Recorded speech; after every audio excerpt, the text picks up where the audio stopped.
Hey guys, can you hear me? Can you confirm you can hear me so we can get started?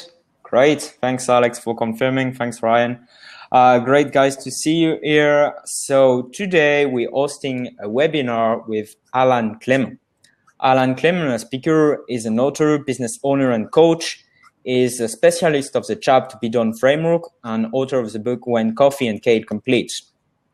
So today we want to discuss about how to ask great questions in order to get better results when it comes to creating surveys. So we've decided to partner with Alan because he's really good at coming up with the right process in order to ask the right questions. So Alan, why don't you give a bit more details about yourself and mention anything I did not cover in the intro? So I think you nailed it pretty well. I don't know what else to share. So a lot of my work today is within kind of consulting. So this is stuff that I do all the time around collecting market research around consumer behaviors and why people are doing things, which I'll explain a little bit more as the survey goes along. And as we were just talking before the webinar started, I've actually started now building a product of my own. So it's fun to have been doing all of this market research for others and then helping them think about how they can improve a product or service or create something new. And now to kind of put all my experience into creating something for myself. So I'm very excited in that. And that's all I can think about. Great, thanks. So guys, if you have any questions, there is a panel on the right, so don't hesitate to ask questions. We're likely to just get them at the end of the presentation, but yeah, feel free to ask, and Alan would be more than happy to answer. Yes. Great. Actually, if I could jump in, you're right.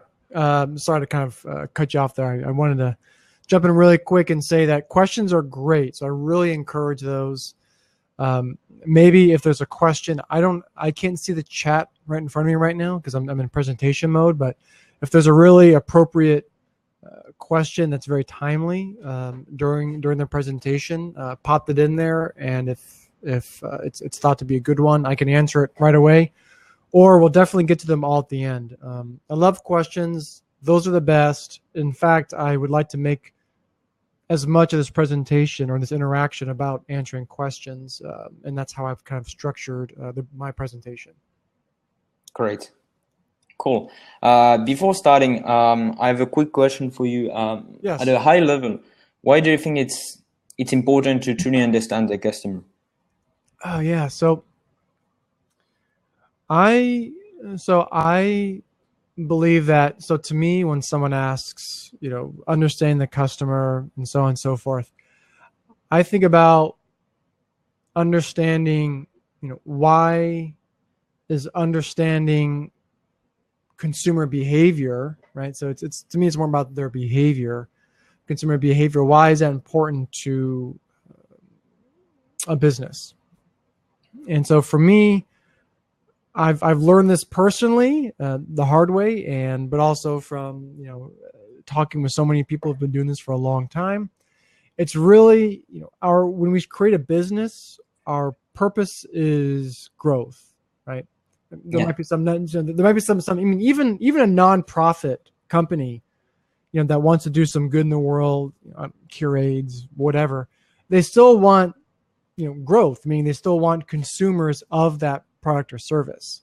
So even if it is trying to start some, fighting Ebola in Africa, well, we want to somehow persuade people in some of these areas to consume our vaccine or our change that we think will help improve them. So it's just, without getting people to actually consume what we are creating, then we don't have a business, right? We can't pay the people to work with us and to work on our products and move things forward. So it all points to growth. And I think that, to me, understanding the consumer or the customer, however you want to, the wording that you want to use, is really about understanding consumer behavior for me. So and again, that's for, if we understand how they behave and under what circumstances, then we can figure out, okay, if we introduce this kind of product or this kind of feature into the market, here is how they probably will react. They probably will start using it. They will start buying it more. We hope, right? They will start buying it more of it. They will start using it, and they will use more of our product and therefore be more satisfied with it and continue to pay for it. So it's all about understanding their behaviors, why they do things, so that when we do want to create growth and sustain our growth, we can introduce something that we believe that they will consume and use, and that will lead to our growth. Great, that makes sense. So one way of understanding the customer's rights is to do surveys, which is why today we want to talk about them. Right. And yeah, so could you maybe just kick things off and define what is for you good surveys and what are the requirements to get such survey and such questions in place? Yeah. So we'll get to that. I think we'll answer that through the presentation. Is that all right? Yeah, great stuff. Yep. Did you have anything else to kick off things, or can I jump right into it? No, it's all good. You can get started. Okay, good. Yeah. All right. So I've kind of given this presentation the title "Good Survey, Bad Survey." So, and of course the theme here is that we're going to be talking about good examples of running a questionnaire and why they're good, and then also talking about some bad questions and bad questionnaires and why they're bad. So, of course, kind of what we said before, why do surveys? Now, this is beyond the question that I just answered around, well, ultimately it's about creating growth and understanding consumer behavior. But, to me, like why surveys specifically? So we're going to be answering that question. We're going to investigate a little bit about what makes a survey question bad. Look into a little bit about what makes a survey question good. And of course, ask the question of, well, how, now that I know what's good and what's bad, how can I come up with good questions? So these are the 4 bullet points that we're going to hit through this presentation here. Sure. All right. So why do surveys? So here is I usually hate doing walls of text during presentations, but sometimes the quotes are just so good that I put it up there. So this is from one of a guy I really like, Edwards Deming. He's pretty old. I think he died maybe 20 years ago. But he basically founded, it was like him and Fisher and Akoff, like in the early 20th century, they're the ones they were doing statistics before it was called statistics, right? And eventually they were kind of the foundation of modern statistical theory. So what did Deming think about collecting data, right? And I'll just read out loud here for us. Scientific data are not taken for the museum purposes. They are taken as a basis for doing something. If nothing is to be done with the data, there is no point in collecting any. The ultimate purpose of taking data is to provide a basis for action or a recommendation for action. The step intermediate between the collection of data and the action is prediction. Now that's it's a lot of words. He's a statistician and he's a scientist, so he wants to be precise. So if I were to kind of like chop it down, right, I think this is the important parts, right? We want to collect survey data as a basis for action or a recommendation of action. And then in between the data collection stage and the action is prediction. So that's the aim here, is that, there's a lot of people think that it's a good idea to always be collecting data, right? Just nonstop, just collect. But if you don't, it's like you could be like drowning in data almost, right? So if you don't have really a focused vision about why you're engaging in some sort of collection of data and what questions you want to answer, if you're not doing that without any real purpose, then you could be actually getting bad data and coming to the wrong conclusions. Now, getting into that is, I'd say, beyond the scope of this. That's getting more into statistical theory and how to leverage that kind of stuff and design experiments. But I just kind of want to make that note of, whenever you think about running a survey, you really should have an intent behind it, and and hopefully, right, hopefully that it will lead to some action, right? So that's what I really want to emphasize here. Oh, and actually the other benefit that I want to mention of that thinking is that once you have a purpose of running your survey, it's going to really help you figure out what questions to ask. And you're not going to be just, spamming people with a 200 question survey, because people who do that, I believe, don't know what they're trying to get, right? Or they're not very precise on the kind of questions they want to answer. I mean, that's just the idea of sending 100, even 100 question survey to someone, is in the belief that they'll answer that correctly. That's just, there's a lot of evidence to support that is not effective. And I will link to some research after this presentation to explain why.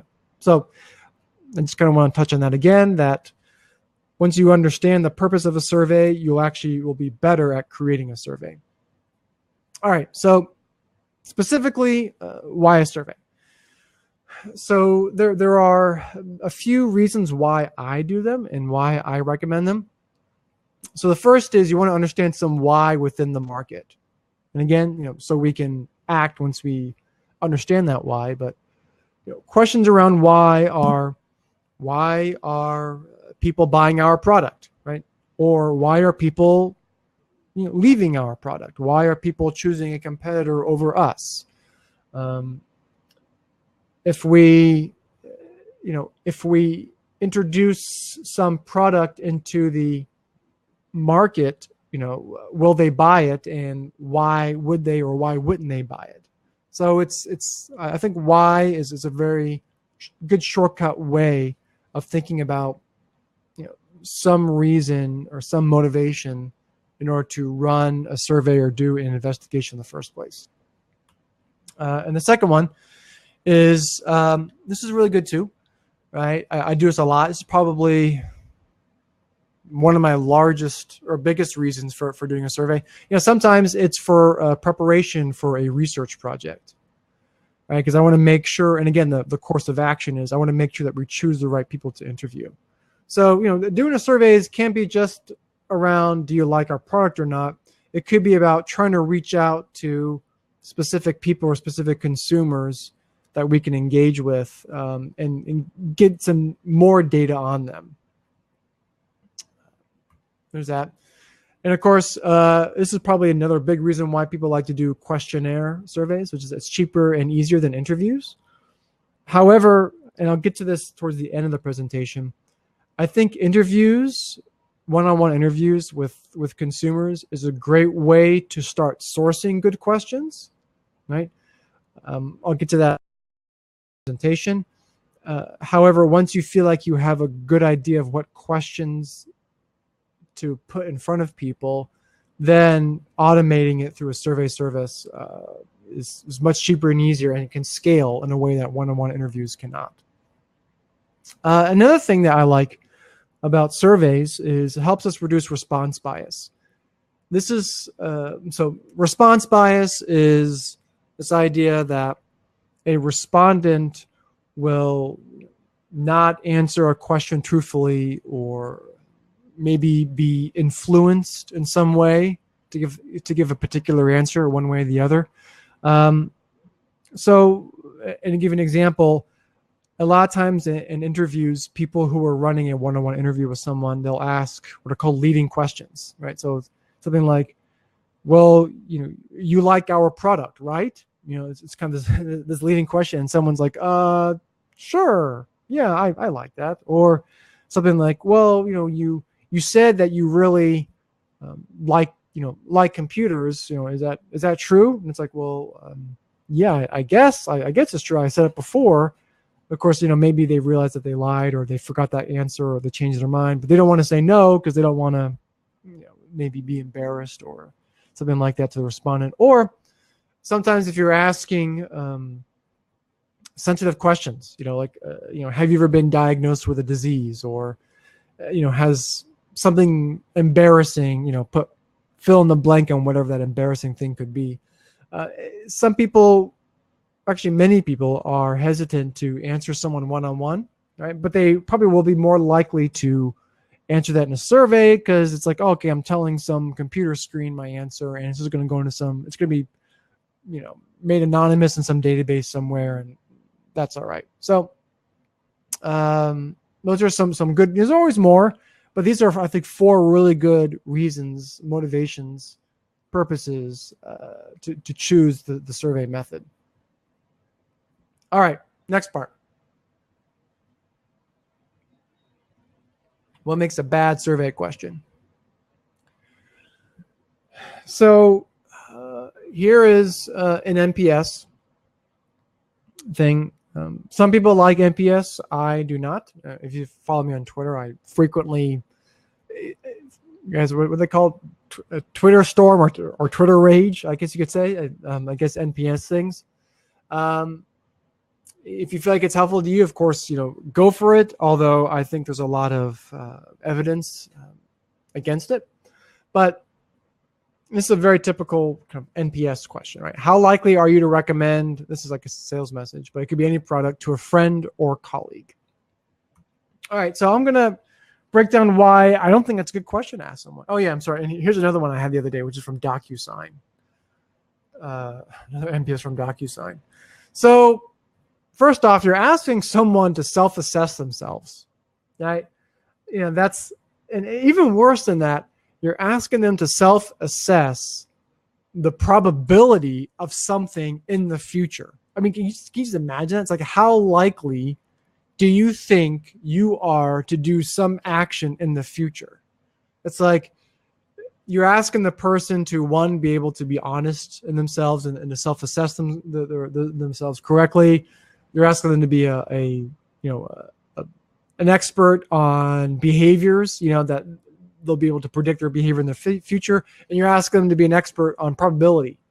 Like, you're asking a lot of someone with that, right? You're making a lot of assumptions on that, and that they can even do those things correctly. The other thing I don't like about this is that numerical scales are subjective and interpretive. That's something that, I think it's a willingness, or a hopeful willingness.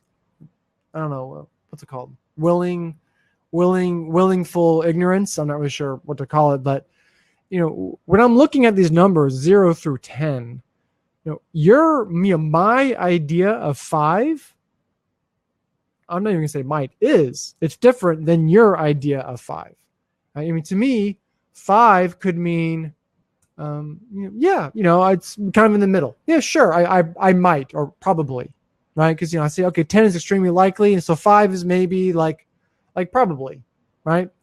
Or someone else might think, 5, I don't know.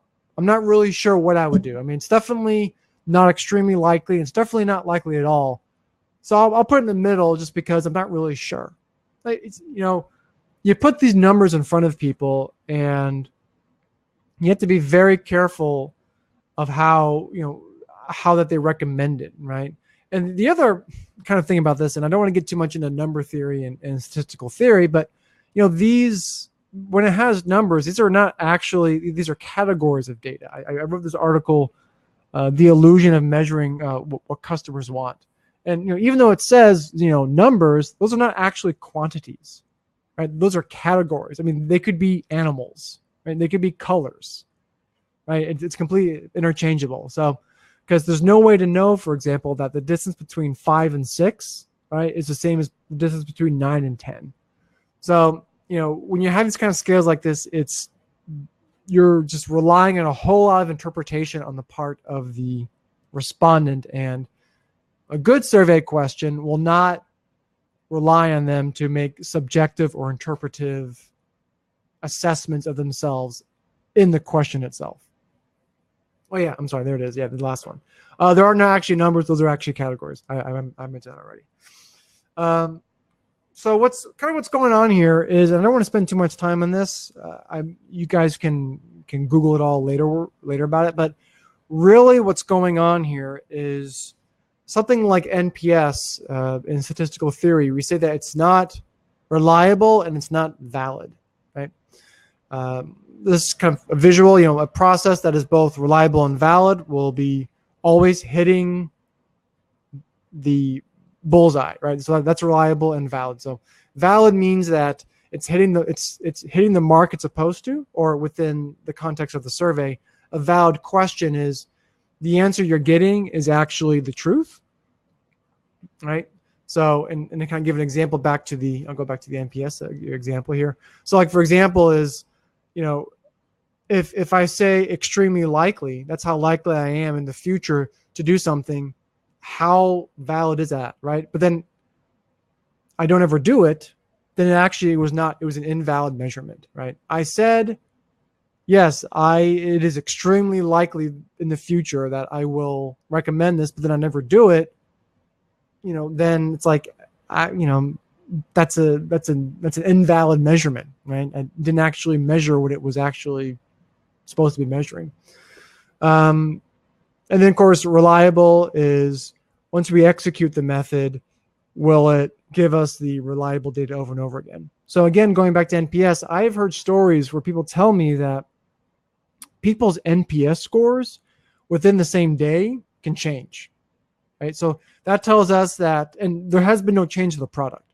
So that tells us that this is a unreliable measurement, right? So in the morning, if I say my NPS score of DocuSign is 10, but then in the afternoon I say it's 3, well, there's something wrong with that measurement process, right? It's because what happened there, it's like, oh, I measured this building and in the morning it was 1,000 meters tall, but then in the afternoon it was 1,005 meters tall. Like, what's going on there? There's something fishy going on. So I don't want to get that far into it. I recommend you on your own kind of look this up, but just keep that in mind. A good question should be both reliable and valid, which takes us to next to this part, right? What makes a good survey question? So I'm going to go through a few examples of what I believe to be good survey questions, and I'll actually do it kind of in I'll just show you. It's in a little different way of doing it. So I'm going to use Basecamp's onboarding process, which I like. They're actually, this is a clever thing. They're actually capturing survey data, right? What questions you would get in a survey through their onboarding process, but their questions were so good. I'm going to kind of use that for this. So you could still ask these questions in a survey, but they're rolled into their onboarding process, which I think is very clever. So, tell us a bit about yourself and your company. Again, this is just a straightforward, there's no interpretation. Okay, yes, this is my name. This is my company's title. Great, very easy, right? A few things, right? Do you have any of these teams at your company? Again, these are great answers, right? These are great questions, right? This is nothing to interpret. Just, do any of these things exist in your company today? Brilliant. Number 3, these projects going on. So notice how this is different than the NPS example, right? So the NPS is like asking you to self-assess some probability of some action in the future, some hypothetical scenario in the future, right? But this is like right now, what's going on, right? So this is actually the second part of the onboarding process, which I really like.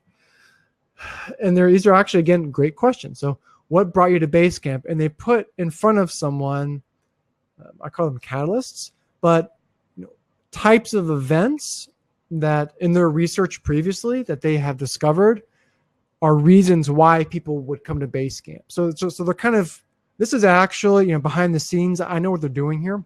They're confirming previous research that they've done, which I will explain later on about how to come up with these questions. But this is a good survey question because, again, it's straightforward question, right? And giving you 4 reasons here of why they believe. Or they give you the option of skipping it, which I like too, because maybe it's none of those.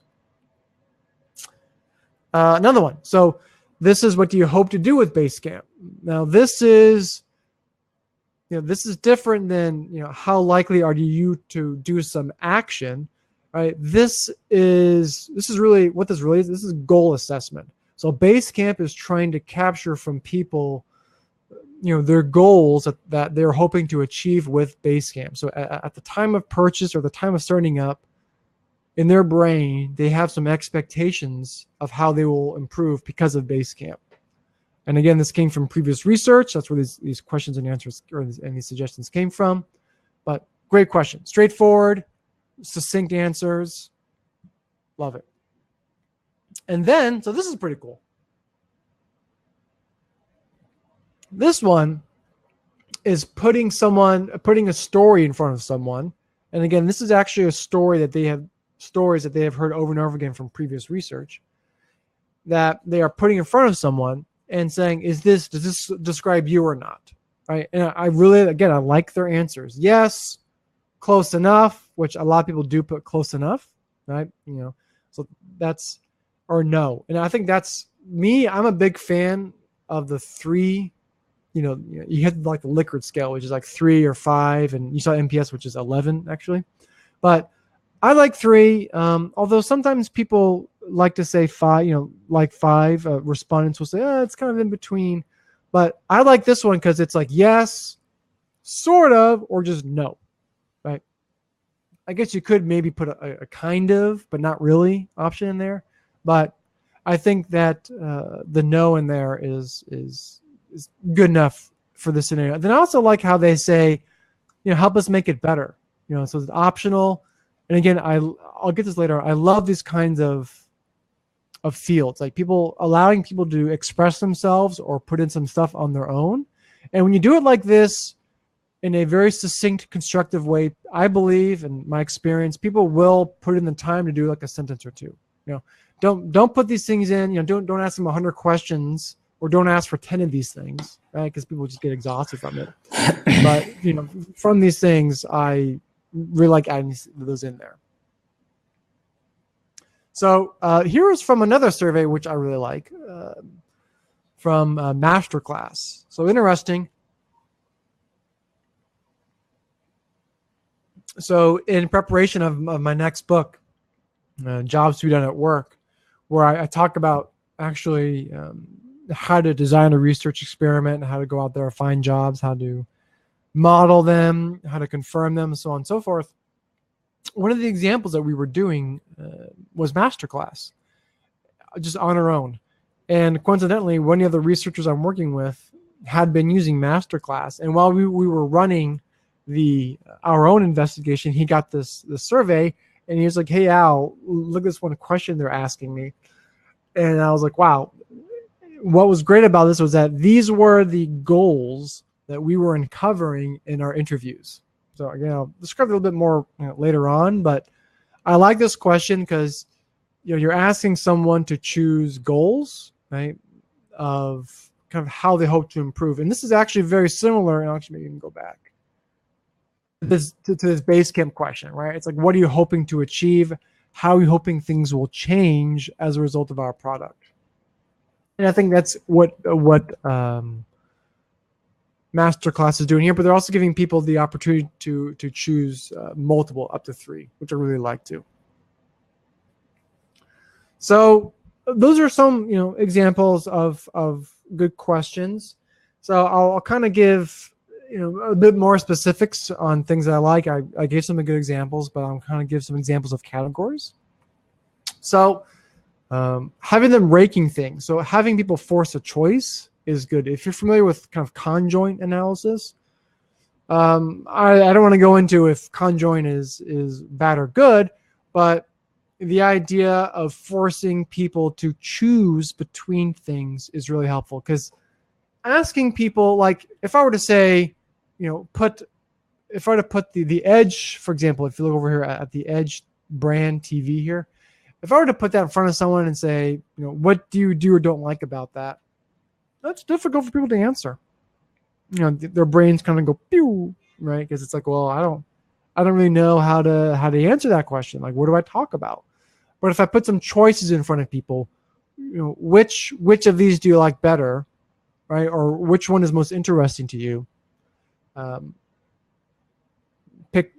Pick one. So I think that's pretty good. It's still, as you see in this example, there's still a likely to purchase, which is not great, but they are investigating choice. So I think if you were to kind of form this choice around that, or in between these two, which one do you think is better suited for you? Or even maybe if you want to introduce new features or something like that, like what kind of feature would be most important to you right now? Is it an invoicing tool, or is it a I don't know, website usage tool or something, and then like forcing them to choose one or the other is really helpful to you and helps the respondent answer. All right, another one, of course. So I mentioned to before, I'm sorry, hold on a second. Oh, this is from my own survey, which I'm going to show you. So having them report on historical behavior. So again, actually, I think we can go back to the Basecamp. Here it is, the Basecamp example. This is a question about historical behavior. Right? What happened in the past to bring you here? But it could be any other kind of historical question. What products have you used in the past? What features, did you ever use this feature in the last 6 months? Or, here, like in this survey, I was asking them, which research methods have you used in the last 6 months, right? So I want to know of what is your consumption been on? And it's a very straightforward question with straightforward answers, minimal interpretation on part of the respondent. This is basically relying on their memory and their ability to just not lie, right? Or their willingness to not lie. So that's why I like that one. Again, going back to the masterclass example, I like that because it's now putting specific goals or constraints, right? So goals are, which of these goals are, right now do you have, right? So this is, again, you're not asking, in the future, what goals might you have, or how do you think you will be in the future, which can have its place. But again, this is like right now, what's important to you. The flip side of that, or the other alternative, would be constraints, which is maybe a fancy way of saying like maybe problems or pain points. I prefer the word constraints, but whatever you like. You could say, what are your top three? What are your pain points right now, or what things bug you the most right now? And then you can give them a list of things to choose, and then they could choose a few. So I like that, reporting on specific things.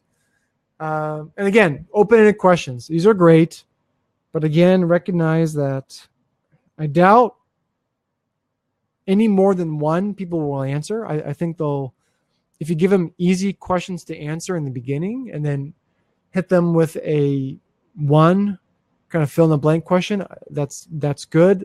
If you ask them a whole bunch of fill in the blank questions, you're now something else. You're like in a job application or something. It's a totally different kind of world going on now. But these are good. Use them sparingly and use them towards the end of a survey. There's another reason for that. One of the references that I will have here that I recommend everyone read is that when you're designing your survey, start with easy questions. Right? If you start off with a hard question first, like starting off with NPS, like hitting someone with NPS like right off the bat, that's like a big question to ask. I mean, if you really want them to be honest, because again, they have to assess probability. Let's think, okay, how likely, let's use the DocuSign example. So this is me. I mean, it's Alan thinking, okay, DocuSign. Well, for how likely am I to recommend to someone? Like, well, who might I recommend it to? Okay, well, in what situation might someone ask me this question?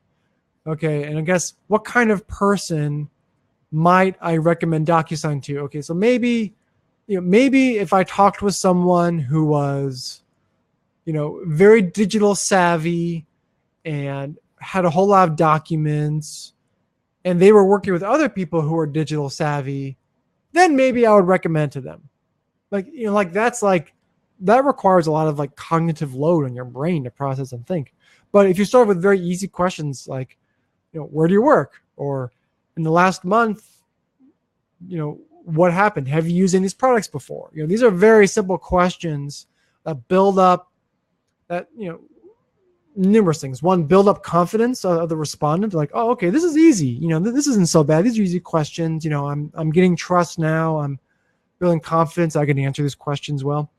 But it's also putting them in the mindset also, so that when they get to this point, they've slowly been processing these things. So that when they get to the end, this is a easy question.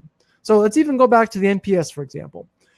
Maybe that would be better if we were to break that up over multiple questions. So like, for example, you could say, start off with, have you ever recommended DocuSign to someone? Yes, no, can't remember. There you go. And then the next one is, and then of course if they say yes, about how many people? 1 to 5, 5 to 10, whatever. Very easy questions. Next one might be, do you think a lot of your friends are would you consider a lot of your coworkers or people you work with, tech savvy? Or a lot of your clients tech savvy, or a lot of your friends' clients, tech savvy? Yes, no, not sure. And then, at the end, be like, what do you think about this in some questions? So it's kind of interesting. You've kind of broken up the NPS question over multiple smaller, simpler questions for people to ask, which if you are going to go down that route, I would recommend. So sorry, long answer to this, but these are great. These open-ended questions are great. Use them sparingly, and I recommend put them towards the end of a survey. Yep, same thing. Okay, so kind of winding down here. So how to come up with good questions. So what I do right now is, and this is within the context of, let's just say we're doing a research to help us identify growth opportunities, right? So innovation opportunities, within the market. So, and we're going to do that by first starting with trying to get an idea of what kind of products people are buying and why they buy it. And so for that, we do actually a different research project. That's when we do one-on-one interviews around people's purchase behaviors. So I like, if you don't have historical knowledge within the domain, then I recommend, talking with people or collecting direct observations as much as possible. So, I'll give an example here next year. Maybe I will this is a job spec, right, that I create. But actually, I will show you a real one right here. So, this is and I'm happy to share this out with people. These are, well, after we do a bunch of interviews, we aggregate, interview data into what we call these job specs here. And actually, it's kind of funny. This actually is for masterclass. And if you notice, a lot of the things that we captured were reflected also in that masterclass survey that I sent out before the day had sent out. So that was pretty cool. But we're collecting certain types of data. We're talking to people. I'm like, okay, when you signed up for masterclass, how are you hoping to improve? What constraints were you facing? What are catalysts? What things happened in your life to cause you to think about masterclass? So this is done through a qualitative interview. So then through the qualitative interview, we code those data, and we kind of extract these types of data. And these actually become great bases for survey questions, right? Because that's where you become into the quantitative part of what you're going to do, right? So now you've talked to a bunch of people, and a lot of people said, okay, I got masterclass because we were hoping, I was hoping to become a better leader and manager. And maybe you heard that out of 10 interviews, you heard that 3 times. Okay, that's interesting. Let's put that into our kind of job spec here, and let's flag that as a question or as an option in one of our future questions.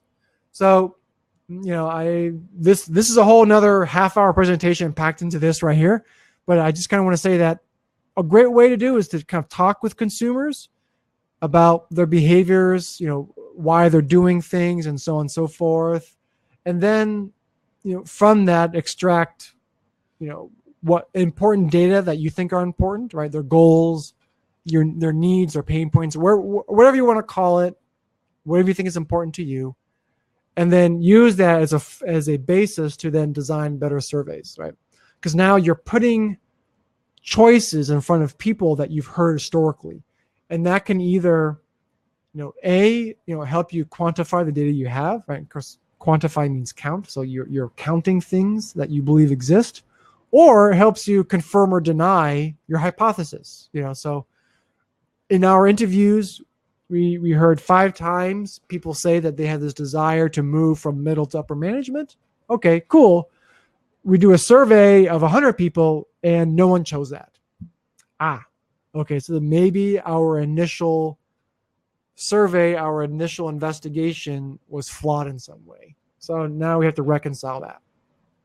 So that's, another benefit. Actually, I should go back and add that to the, why survey thing, right? Which is, again, helps us confirm or deny our hypotheses about what consumers want, right? What they're buying and why they're buying it. So that's one place of getting good ones. I think I'm just going to stick with that for right now, right? Talking with customers, collecting direct observations, interviewing them. That's a good place to think about good survey questions. Also, even around, specific things, right? That are just kind of general stuff, like thinking back to the base camp, like why did you sign up? Was any of these things? Maybe it's an open-ended question, or if they cancel your product, you can say, like MailChimp, for example, right? When you cancel a subscription, that's pretty good. It gives them a few multiple choice and an option to put something in if they want to. Those are great things to do, right? So when there's some sort of action taking place, you can say, why did you do that? Again, comes back to, way back to the Deming thing, which is why are you doing this? What course of action are you trying to take? So, like, for example, if you want to do a research around, we think about designing a new feature, do we add invoicing or do we add trending chart data to our app? We're not really sure. Well, let's create concepts and, again, force a choice, right? Here's a new invoicing tool we're thinking about making. Here's a new analytic tool we're thinking about making. Here's a little bit about how it would work. Which one would you rather have first? Right? You're forcing a choice. It's a simple question, straightforward, minimal interpretation, minimal cognitive load, good stuff. And then maybe even like a why. Do you want to? Here are 3 okay. Oh, you chose the analytical tool. Was it any of these reasons why? No, or fill in the blank. So it's, again, start with the action that you want to take or what knowledge you're hoping to gain. And then kind of think about how you can kind of develop questions around that. And my last thing, and then we'll look at the questions shortly. Here's actually a survey that I had made. So this is the last one I did? No, I've done others since here, but this is kind of a very simple survey that I had put out with Google Forms. And, again, the things I do, how would you best describe the kind of research you do? I give people options, choose all apply, other. Do you believe your job title reflects the kind of research you do? Yeah, so this is actually a Likert scale, right? Or actually, I think it's better, right? It's, of course, the Likert is, 0 through 4 or 1 through 5, right? 1, 2, 3, 4, 5, right? Because it's 5. It has to be odd. So it's either, 0 through 4 or 1 through 5, where it's, yes, yes, perfectly, or no, it doesn't. This is kind of more closer to that base camp example, where it's like, yes, oh, that's definitely me. Like, yeah, kind of, sort of. I probably could take it out as yes mostly, I feel like I kind of wanted something else in there. So sort of I felt would be kind of like if someone answering 5, for example, but I don't want to put 5 in front of them and have them interpret what that means. It's just like sort of, okay, or just nope, right? Or you know what? This question doesn't even apply to me, right? I think it gives someone an out, right? That won't give you like, an invalid thing, because I don't want them to say no, but it's not no because for some good reason. It's no because actually this question doesn't apply to me at all. So I like giving people that kind of option too. Again, very simple, right? What research methods have you done in the last 6 months? Straightforward, historical behavior. What do you do mostly? So this is today. Like, what is your stuff? Like, what do you mostly do? Right? Again, solid. I'm forcing people to make a choice here, but I do kind of give them an out, half and half. It's hard to say. So I give them the option to make a hard choice, but also so I'm like, well, it's kind of hard to say. Again, same thing here. What kind of person are you? You mind sharing what the name of the company where you work? How many people? Again, historical or like factual. How many people? Straightforward. Things of, these are good questions to ask. And I think good ways of kind of constructing answers. So let me see here. So I think that is it. So I kind of want to touch on, here's some examples. Let's see here. Here's interesting, this bottom one down there, the fallacy of net promoter score. There's some good stuff in there. Check out. The first one there, cognitive aspects of survey methodology. I really like that paper. Yes, it is a psychology paper. Yes, it's appearing in a research journal. However, it's written very approachable. You don't need to be, a scientist or anything like that. Anyone here could read and understand. It's about 10 or 15 pages. It's a good read. Touched on a lot of stuff I was talking about. If you want to go, off the deep end, Deming, the guy basically kind of invented surveys, right? So I don't spend too much time on it, but Deming is the guy who designed the United States. He was the first one to do not first, but he designed how the United States executes their census, right? Count their population and types of population. He designed that back in whatever it was, 1940 something or something like that. I think they did it ahead of the war effort because they were like, we have to figure out how to allocate food and whatever for World War II. So they hired him to design a survey, that would figure out how to distribute food. And then he figured out, okay, we'll do a survey. Here are the kind of questions that we're going to ask, and here's how I'm going to train people to ask these questions. But anyway, still valid today, and they still use the same things today. But if you want to really get into that kind of really statistical probability weeds of it all, there's just some good examples. So, end of show. That's it. Great stuff.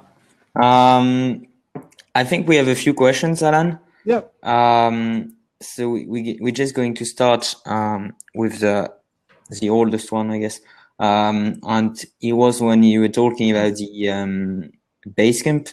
Alex asked, what are the MPS questions? But I think you meant NPS, right? Oh, yes. Okay. Yeah, I just wanted to be sure. And then we had the questions from Susie asking, I'm curious about whether or not the last bootcamp question is a reflection of the selection you make in the survey. A sort of, let's confirm that I understand you, or is it always the same question? Let me see here. But I'm not sure we have the answer. Yeah. Oh, I guess here it is. I'm good, but whether or not that last year. Let me just open this up a little bit. How do I open this up? Okay, I'm sorry. Basic question is a reflection of selections you made. Oh, yes. I know it is, actually.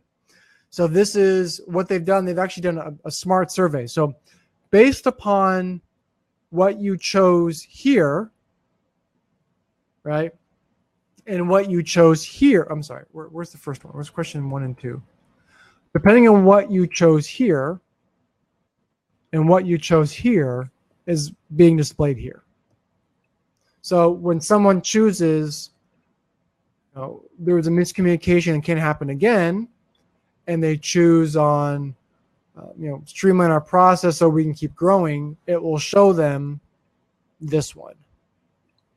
So it's actually an adaptive survey in that respect. Yes, Right. NPS questions. Yeah, it's probably my throat getting dry from talking. So yes, it should be NPS. Yeah, and then we have the questions about from Paul asking if it's possible to use surveys to validate the business ID before you have any customers, and if so, how would you go about that? Yep. So I will. Oof, it's a little. Yeah. So I actually have another presentation I give around advances in job stories, where we put experiences like storyboards in front of people, and then we see how they can react to it. So and we're looking for specific data there, but that is a good, it's similar to what I said before. That's like the interview portion, but then if you could break that out and extract that into a survey, right? Does this kind of experience, show them a storyboard or maybe describe in a paragraph, is this experience, interesting to you, right? I'll give a bit of example. So in that story, we were testing, what was the other one? We were testing like outdoor lighting stuff, right? And so we're trying to figure out, okay, well, what's like an attractive outdoor lighting experience? And we put kind of examples in front of people, and we see kind of how they react. You could then, you could also follow that up with a survey. Again, I kind of like using the answers that we get from the interviews to help us design the surveys. So do you think that this is a good idea? This is bad? Answers that people had given during the interviews. Oh, I think it's creepy, or I think it's really, exciting or brilliant, or, that's too many lights, or I don't know, whatever people were saying, kind of use that for answers. That works. Also, what I find very valuable for validating business ideas is, instead of asking them hypotheticals like, would you buy this product? Think about, historical behavior. Have you ever tried to do this? Have you ever tried to scan a document? Or have you ever been asked to scan a document? If someone says no, then probably your iPhone app that's going to help them scan documents is probably not going to be attractive to them, right? Or it's like, oh yeah, I tried once, but I took a picture of it and I emailed it to someone, but it kind of sucked. Oh, okay, so that's interesting. That's some indication of behavior. Or have you ever been asked to scan a document? Again, asking about historical behavior for which your future product will tap into or expand upon. I think that's the best way to think about validating ideas. Great. Yeah, makes sense. Hope it answered your question, Paul. And we had a last question from Kathleen asking, you use the term desires here, and earlier you mentioned goals. Yep. Are they the same or different to you? And is a goal the same as a desired outcome? Yep. So let me go back to I think I'm still screen sharing. Yeah. So we call them, we call these desires, right? So these are attributes of a future me that I will experience. So this is like, if I were to say, what is the ideal me in the future? The ideal me in the future, has all of these attributes. And so we call those desires. I don't like using, I did use goals, but I kind of threw that in there because I didn't want to use the word desires exclusively to be like, what is he talking about? I don't like using the word goals, right? Actually, during our research, because goals is a very broad term. There are like very abstract goals, like I want to be, I don't know, the smartest guy in the world. Okay, well, that may take me 30 years to do, but that still is a goal. Or A goal is, well, I want to, I don't know, fix my tire.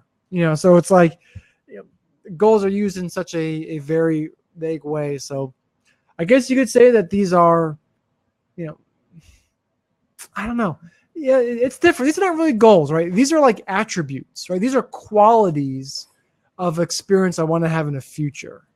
So I guess the goal would be, if you want to use the word goal, the word goal would be to, achieve all of these attributes of a future desirable experience. Hopefully that wasn't too wordy, but yeah, I just used it interchangeably within the presentation just for kind of make it easy.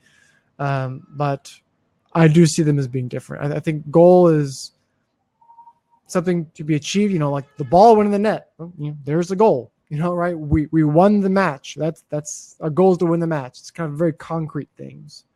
Whereas these are like, I try to be, attributes or qualities of a future me. Okay, yeah. It's how you get better, basically. Yeah, right. And because see, the thing is that be a better leader and manager. I mean, I guess you could say that that's a goal, but that's maybe something I always want to improve upon.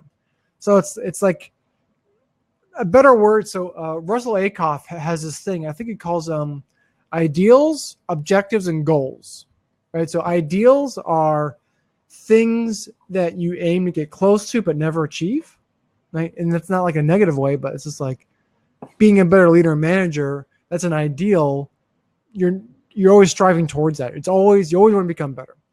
Objective means, okay, is something that you reach over a longer period of time. An objective might be, okay, this year we want to have increased sales by 10% this year compared to last year. So we have a year to reach this objective of increasing sales by 10%.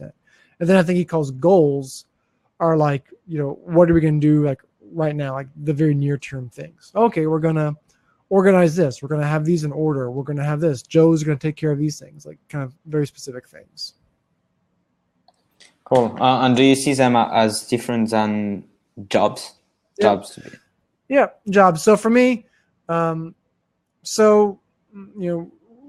talking about jobs to be done, for example, so the job to be done is to achieve these desires, right? That's why it's jobs to, it's called jobs to be done and not jobs you do, right? So it's a to be part.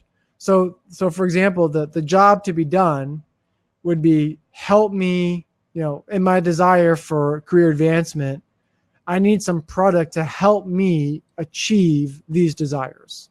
So that's the job to be done, is to help make that happen. And then once I do achieve that, then the job is no longer exists. It goes away. The job is done. So yes, it is different than jobs, but the job is to achieve these desires. So I guess it is different, but they're related. Yeah, makes sense.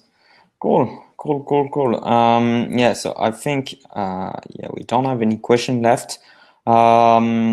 It was a pretty good presentation. Thank you very much. Is there anything you want to mention? Nope, that was it.